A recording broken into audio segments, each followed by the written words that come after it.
galera, está começando mais um episódio do nosso cast. Eu sou o Bruno. Eu sou o Átila. E a gente hoje vai explorar um tema essencial para o estudo epidemiológico e super útil na prática, o estudo transversal. E para deixar tudo ainda mais claro, a gente trouxe um exemplo real tirado de um artigo científico publicado na Revista Brasileira de Educação Médica. Olha só que legal. E o título é Estudo sobre fatores que influenciaram concluintes do curso de medicina na futura carreira. Um ótimo exemplo de como a metodologia se aplica a situações concretas da formação médica. Então, para começarmos, Átila, iniciando aí pelo básico, o que seria o estudo transversal? Bem, é aquele tipo de estudo que avalia a população em um único ponto no tempo. Ele funciona como uma fotografia, captura o que está acontecendo no momento, sem acompanhar ao longo dos anos os participantes. Diferentemente dos estudos longitudinais, que aí sim acompanham as pessoas por um período. Aí, nesse caso, o transversal obtendo simultaneamente todas as variáveis de interesse.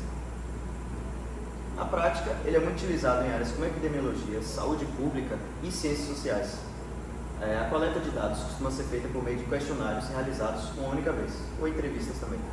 Perfeito. Pelo que eu fiquei sabendo também, ele é útil para medir prevalências e levantar associações, né? Mas atenção, não dá para afirmar causalidade, apenas correlação.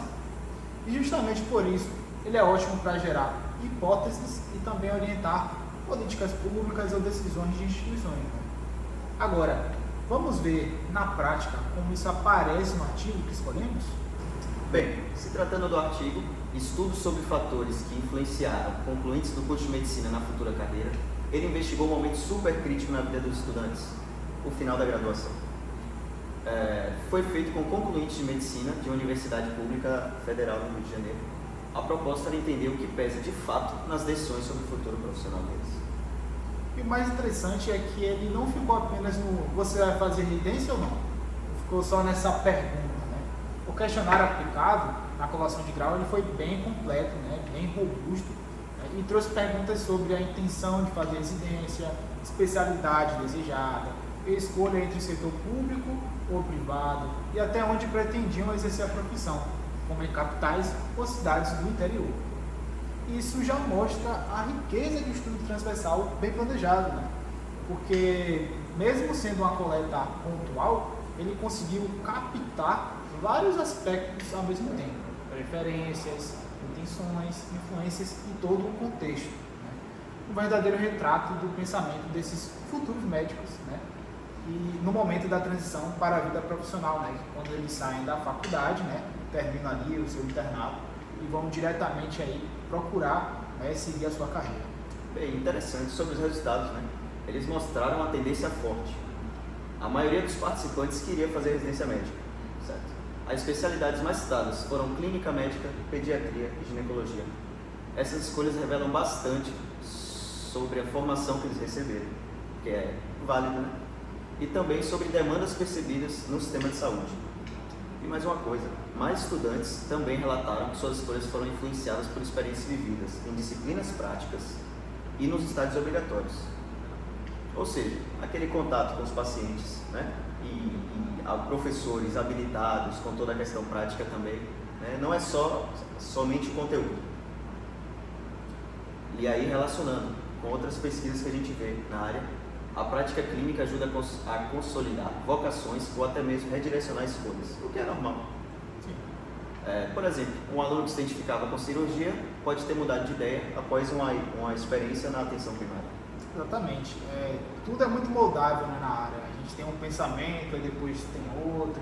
Vai depender muito do nosso contexto, da nossa realidade, né? Então a gente acaba mudando os nossos objetivos ao longo da vida, né? Faz parte.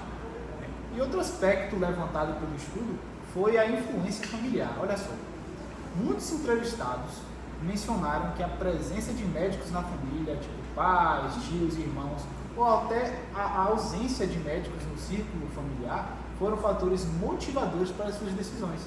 Às vezes como referência positiva, às vezes como forma de trilhar também um caminho diferente. E o desejo de fazer a diferença também apareceu com força. Muitos alunos indicaram que queriam contribuir para a melhoria da saúde pública no Brasil. Isso se refletiu no dado de que uma parcela considerável, né, pretendia, pelo menos no início da carreira, trabalhar no setor público, especialmente no SUS, né, Sistema Único de Saúde. Bem, existem duas formas de entender isso, né? Acho que é louvável, né, entender o idealismo natural de quem está se formando e, por outro lado, o impacto real das vivências, como até foi um pouco citado, especialmente em internato realizado nas unidades básicas, hospitais e equipes de saúde da família. E também, quando o estudante está vivendo de perto a realidade do sistema, ele entende desafios, mas enxerga possibilidades de transformação. Isso pode acender também um propósito, né, um senso ali. E como isso é valioso, né? Acho que não precisa nem ser muito descrito, né? Os dados justamente agora também ajudando faculdades e órgãos como o Ministério a refletirem sobre estratégias de formações, ajudando nessas escolhas também que, querendo ou não, vão ser moldadas de alguma forma, né? Perfeito, Átila.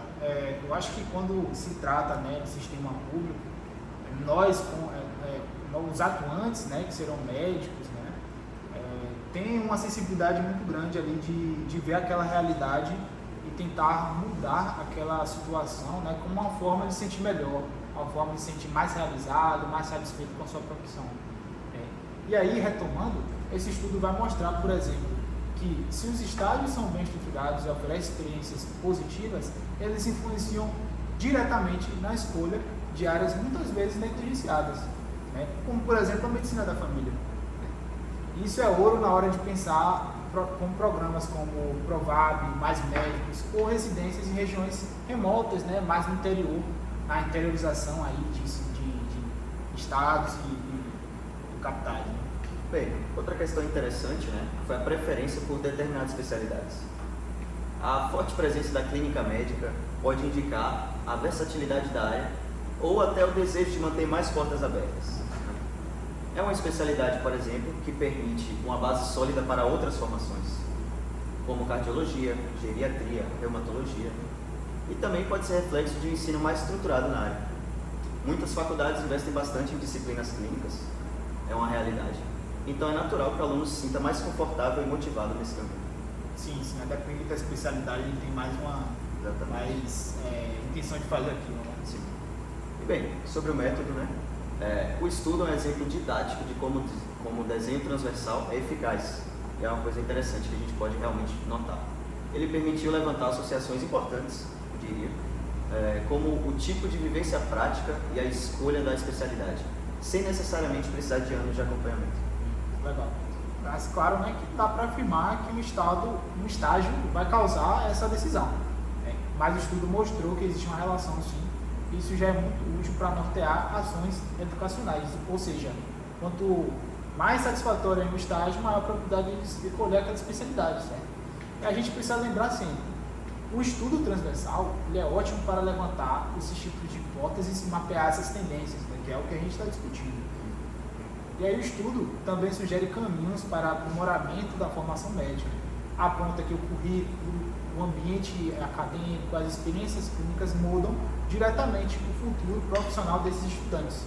E aí isso é essencial para pensar em reformas curriculares mais alinhadas às necessidades do país, né? A gente sabe que no Brasil a dificuldade ela é enorme nesse sentido. Bem, no fim das contas, né? Esse estudo mostra como uma metodologia acessível e com análise bem conduzida dá para gerar dados relevantes. Eu acho que é realmente o que podemos compreender. Né? Não é preciso um desenho complexo para obter insights com impacto real. E a gente espera que depois de ouvir essa análise consiga visualizar como estudos transversais, mesmo com suas limitações, podem ser instrumentos poderosos na produção de conhecimento, especialmente na área de saúde.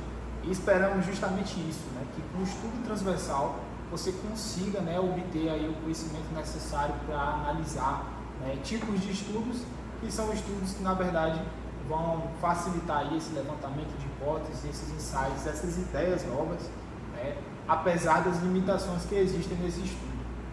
Então, recapitulando o episódio de hoje, o estudo transversal analisa uma população em um momento único no tempo, ele é útil para medir prevalências e identificar associações, mas não estabelece relação de causa e efeito, né, causalidade. Nesse artigo, os autores usam questionários com formandos de medicina para entender suas escolhas de carreira. Os resultados revelaram as influências acadêmicas, pessoais e sociais nas decisões profissionais.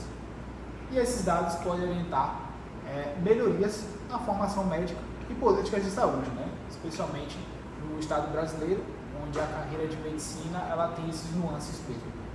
Não, e com certeza, né? Até no caso, no caso você profissional ou discente interessado está estudando bioestatística, epidemiologia ou metodologia científica, esse exemplo é perfeito, eu acredito, né?